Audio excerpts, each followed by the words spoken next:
The first thing you need to understand is that Dolly Parton has never raised her voice on television, not once, not in 60 years of interviews, performances, and public appearances. The woman who wrote Jolene and I Will Always Love You has built her entire legend on sweetness, on that honeyed Appalachian drawl, on the ability to deliver devastating truths wrapped in velvet. So when the clip started circulating, when the hashtag exploded across every platform within hours, when news anchors interrupted their broadcasts to show the footage, nobody could quite believe what they were seeing, and Joy Behar, for once in her life, completely and utterly silent. This is that story. This is what happened in those 18 minutes that changed everything. And by the time you reach the end, you'll understand why some lines should never be crossed, no matter who you think you are. Subscribe now and drop a comment, because this is the moment America's sweetheart showed the world she's nobody's fool. 3 hours earlier, nobody saw it coming. The View producers had been planning this appearance for months. Dolly Parton, at 80 years old, still touring, still writing, still running an empire that included Dollywood, Imagination Library, her own children's hospital. The booking was supposed to be a celebration, a victory lap for a woman who had transcended country music to become something closer to a national treasure. The interview started beautifully. Whoopi Goldberg welcomed Dolly with genuine warmth. 80 years old and you're still going stronger than people half your age. What's your secret? Well, Whoopi, I always say it takes a lot of money to look this cheap. The audience roared. Classic Dolly, self-deprecating humor that somehow elevated everyone in the room. They talked about the Songteller Hotel opening in June, about the Imagination Library reaching its latest milestone, about the Light of a Clear Blue Morning remake featuring Miley Cyrus, Reba McEntire, Queen Latifah, and Lainey Wilson that had been released for her birthday. Sarah Haynes asked about the Las Vegas residency that had been postponed due to health issues. Dolly's answer was honest and graceful. I've had some challenges this past year, I won't lie. Lost my car after 58 years of marriage. Had some health things I needed to take care of. But I'm still here, still kicking, and I plan to be singing until the good Lord tells me otherwise. The audience applauded. Some were visibly moved. That's when Joy Behar decided to strike. Dolly, can I ask you something? Joy's voice cut through the warmth like a cold wind. Dolly turned toward her, still smiling. Of course, honey, that's what I'm here for. All this positivity, all this sweetness, all this blessing and light persona you've cultivated for 60 years? Joy leaned forward, her tone sharpening. Don't you ever get tired of the act? The studio went quiet, not uncomfortable quiet, dangerous quiet. I'm not sure I follow what you mean, Dolly said, her smile still in place, but something shifting behind her eyes. I mean that nobody is that positive all the time. Nobody goes through life as Dolly Parton presents herself. The constant smiling, the bless your heart routine, the refusal to ever take a political stance or say anything controversial. It's calculated, isn't it? It's a brand, not a personality. The other hosts exchanged alarmed glances. This was not the direction anyone had expected. Here's what you need to understand about Dolly Parton. She was born in a one-room cabin in Pittman Center, Tennessee, one of 12 children. Dirt floors, no electricity. Her family was so poor that the doctor who delivered her was paid with a sack of cornmeal. They didn't have running water. They didn't have indoor plumbing. In the winters, the children would huddle together for warmth because there wasn't enough firewood to keep the cabin heated through the night. She started performing at age 10, started writing songs at 7. By the time she was 18, she had moved to Nashville with nothing but a cardboard suitcase and a dream that everyone told her was impossible. She didn't know anyone. She didn't have connections. She had a voice and a determination that bordered on insanity. The music industry tried to break her, told her she was too country for pop, too pop for country, told her she dressed wrong, talked wrong, looked wrong. Men grabbed at her. Executives tried to control her. Record labels tried to own her. They mocked her appearance, her accent, her ambition. They said a woman who looked like that couldn't be taken seriously as a songwriter. She built an empire anyway. She wrote "I Will Always Love You" twice in one morning. Turned down Elvis Presley when Colonel Tom Parker demanded half the publishing rights. She walked away from Elvis Presley, the king himself, because she believed in the value of her own work. Watched Whitney Houston turn her song into the biggest-selling single by a female artist in history. Collected her royalties and built a theme park that now employs thousands of people in the Smoky Mountains. None of this happened because she's naive. None of this happened because she's playing a character. None of this happened because she was lucky or connected or privileged. Dolly Parton smiles because she chose to smile. She's positive because she decided, against all evidence and odds, that positivity was the weapon she would use to survive.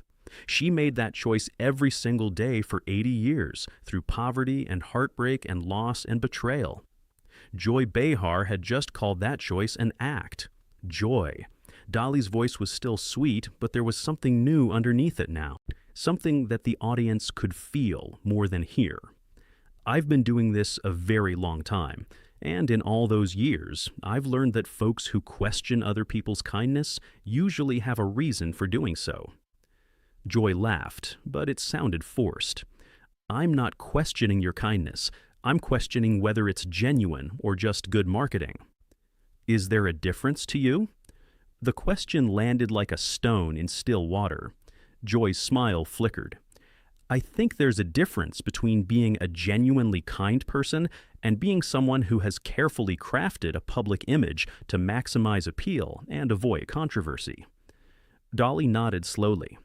And which one do you think I am? I think you're a very smart businesswoman who figured out that being universally beloved was more profitable than being authentic. The studio was so quiet you could hear the cameras humming. Dolly Parton looked at Joy Behar for a long moment, and then she did something nobody had ever seen her do on television. She stopped smiling. Joy, I buried my husband 7 months ago. Her voice was still soft, but it carried a weight that pressed down on everyone in the room. 58 years of marriage. Gone, just like that. The man who knew me before any of this existed. The only person on earth who ever saw me without the wigs and the makeup and the rhinestones, he's gone. And there's a hole in my heart that nothing will ever fill. Joy opened her mouth to respond, but Dolly wasn't finished. I've had health scares this past year that made me wonder if I'd live to see this birthday. I've watched friends die. I've buried siblings. I've felt pain that would break most people. And you know what I did? I got up the next morning and I chose to be positive anyway, not because it's profitable, because it's the only way I know how to survive. I didn't mean to, Joy started. Yes, you did. Dolly's voice was sharper now, carrying an edge that nobody in 60 years of television had ever heard. You meant exactly what you said. You think kindness is weakness. You think positivity is naivety. You think anyone who refuses to be bitter must be hiding something. She stood up from her chair, not dramatically, not angrily, with the deliberate purpose of someone who had decided that sitting was no longer an option. I grew up poorer than you can imagine. I've been dismissed, disrespected, grabbed, groped, and told I would never amount to anything. I've fought for every single thing I have, and through all of it, I made a choice to be kind, a choice to lift people up instead of tear them down, a choice to believe that the world could be better if we all just tried a little harder to love each other. She walked closer to the panel desk, her eyes locked on Joy's. That choice is not a brand, Joy. It's not a marketing strategy. It's who I am. And it took more strength than you will ever understand. I think you're overreacting, Joy said, but her voice had lost its earlier confidence. Overreacting? Dolly laughed, but there was no humor in it. Honey, I've been underreacting my whole life. I've smiled through insults. I've laughed off disrespect. I've turned the other cheek so many times my neck hurts. But you want to know what I've never done? I've never sat on national television and questioned whether someone's kindness was real, because that says a whole lot more about you than it does about me. The audience stirred. Someone started to clap, then stopped, uncertain whether this was the moment for applause. You've built a career on being sharp, Joy, on being the one who asks the tough questions, who doesn't let people off the hook. But there's a difference between being sharp and being cruel. There's a difference between holding people accountable and tearing them down for sport. Dolly's voice was rising now, carrying a power that seemed impossible coming from that small, glittering figure. I've spent 80 years building things. Dollywood employs thousands of people in one of the poorest regions of the country. The Imagination Library has given away nearly 200 million books to children. The children's hospital that bears my name saves lives every single day. What have you built, Joy? What will you leave behind besides a reputation for making people uncomfortable? Joy's face had gone pale. I'm just doing my job. Your job? Dolly's eyebrow arched in a way that somehow conveyed both amusement and devastation. Is your job to question whether kindness is real? Is your job to suggest that anyone who chooses love over hate must be faking it? Because if that's your job, honey, you need a new job. She turned to address the audience directly, and her voice softened slightly. I want to say something to everyone watching at home. Don't let anyone tell you that kindness is weakness. Don't let anyone convince you that being positive means being naive. The world is hard enough without us tearing each other down. And anyone who questions your choice to be kind is telling you more about themselves than they are about you. She turned back to Joy. I've known a lot of cynics in my life. People who think being negative makes them smart, who think suspicion is the same as wisdom. And I've noticed something about them. They're usually deeply unhappy people who can't stand to see anyone else find joy. They want everyone to be as miserable as they are, because that's the only way they can feel normal. The silence stretched. Joy sat frozen at the desk, her usual quick wit completely absent. The other hosts looked like they wanted to disappear into their chairs. The audience seemed to be holding a collective breath. Finally, Dolly spoke again. Her voice was quieter now, almost gentle. I'm not angry at you, Joy. I feel sorry for you.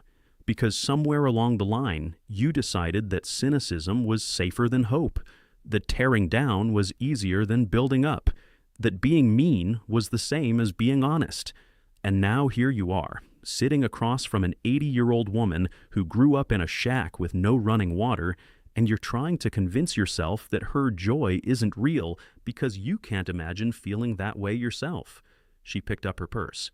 I came here today to celebrate 60 years of making music and helping people. I came here to talk about the hotel we're opening, and the children we're teaching to read, and the hospital that's saving lives. Instead, I got interrogated about whether my happiness is authentic by someone who has apparently never experienced authentic happiness herself. She began walking toward the edge of the set. I don't hold grudges, Joy. That's not who I am. But I do remember. And what I'm going to remember about today is that you had a choice. You could have asked me about my husband, about my health, about my legacy, about all the things that might have made for a real conversation. Instead, you chose to attack, and that choice says everything. She stopped at the edge of the stage and turned back one final time. To everyone watching, be kind anyway. Even when people question your motives, even when cynics try to tear you down, even when the world tells you that hope is foolish and love is weak, be kind anyway. Because the alternative is becoming someone like her, and I promise you, that's not a life worth living. Dolly Parton walked off the set of The View. The studio remained silent for what felt like hours, but was probably only seconds. Joy Behar sat at the desk looking smaller than she had ever looked. The other hosts stared at their notes as if the answers to what had just happened might be written there. Whoopi finally found her voice. We're going to take a quick break. But everyone knew that no break was going to fix what had just broken. The clip went everywhere. Within an hour, Dolly destroys Joy Behar was trending in every country that has Twitter. Cable news interrupted their coverage to play the key moments. Think pieces were being written before the show even finished airing. Late-night hosts scrapped their planned monologues to address what had happened. Morning show producers were already booking guests to analyze the confrontation. What made it different from other viral moments was the shock of it. Dolly Parton had been in the public eye for 60 years without ever once showing anger, frustration, or anything resembling the fire that had just exploded on live television. The woman who had charmed Johnny Carson, survived Porter Wagoner, and navigated every landmine in the entertainment industry without ever losing her composure had finally reached her limit. And the thing that pushed her there wasn't an insult to her music or her business or even her appearance. It was a question about whether her kindness was real. Reba McTire posted first. "That's the Dolly I've known for 50 years. The one who smiles through everything but never, ever backs down. The one who built an empire while people underestimated her every step of the way. The one who never forgot where she came from. Proud of you, sister. Proud to call you my friend." Miley Cyrus added, "My godmother just showed the world what real strength looks like. It's not being loud or mean. It's standing in your truth no matter who tries to tear you down. I've seen her kindness up close my whole life. It's not an act. It's the realest thing I've ever known." Even unexpected voices joined in. Dwayne Johnson wrote, "I've met a lot of tough people in my life. None of them compare to what I just watched." At Dolly Parton is the real deal, and anybody who questions that just proved they don't understand real toughness. But perhaps the most powerful response came from Jane Fonda, who had been friends with Dolly since the filming of 9 to 5 in 1980. "I've seen Dolly handle every kind of insult and challenge over 45 years. I've never seen her lose her composure. What Joy Behar did today was cross a line that should never be crossed. She questioned whether kindness is real, and Dolly showed all of us that it absolutely is." Joy Behar returned to The View the following day. She did not address what had happened. She did not apologize. She simply sat at the desk and continued as if nothing had occurred. The producers had apparently decided that acknowledging the confrontation would only extend its news cycle. They were wrong. But viewers noticed the difference immediately. There was a hesitation in her that hadn't been there before, a pause before the sharp comments, a slight uncertainty that suggested, perhaps for the first time in her career, that she was questioning whether her approach was worth the cost. The sharp edges that had defined her persona for decades seemed somehow duller. The quick wit that had made her famous seemed slower, more cautious. Some attributed it to simple embarrassment. Others suggested she was finally seeing herself through someone else's eyes. A few speculated that the network had given her a warning about her behavior. Whatever the reason, Joy Behar, after Dolly Parton, was not quite the same Joy Behar as before. Dolly Parton, meanwhile, returned to Tennessee. She posted a single message on social media. "Still here, still smiling, still believing that love wins in the end. Thank you for all the kindness you've shown me over these past few days. Now let's get back to work. There are books to give away, children to help, and songs still waiting to be written." And somewhere in that simple statement was everything you needed to know about why Dolly Parton will be remembered long after the cynics are forgotten. She didn't dwell on the confrontation. She didn't demand an apology. She didn't try to extend her moment of righteous anger into a prolonged public feud. She just went back to being Dolly. Because that's who she is. That's who she's always been. Not an act, not a brand. Just a woman who decided a long time ago that kindness was the only way forward, and who has lived that choice every single day for 80 years. Joy Behar questioned whether that kindness was real. Dolly Parton showed the world exactly how real it is, and exactly what happens when someone is foolish enough to doubt it. What did you think of this incredible confrontation? Was Joy Behar out of line, or was she just asking hard questions? Drop your thoughts below, and don't forget to subscribe for more stories that will absolutely blow your mind.